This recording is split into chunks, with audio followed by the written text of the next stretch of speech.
this is just saying that if you think I'm lying for ondoku, I'm just going to do it right now on this video. So,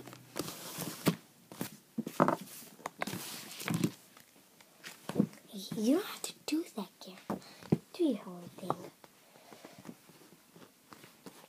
2. ブナの森に雨が降り始めます。キツツキは新しいメニューを思いつきました。ブナの木の裏から顔を出して空を見上げていると、おはよう、キツツキさん。何しているですか？キツツキさん。木の下で声がしました。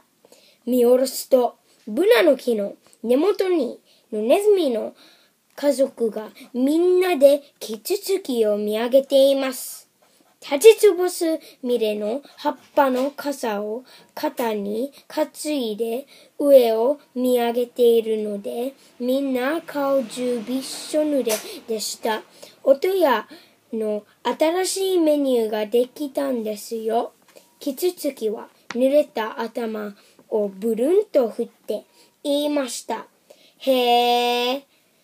今朝できたばかりの出来たてです。赤ちゃんおかえり。By the way, Mommy, for you to believe me that I was doing ondoku, I did a video.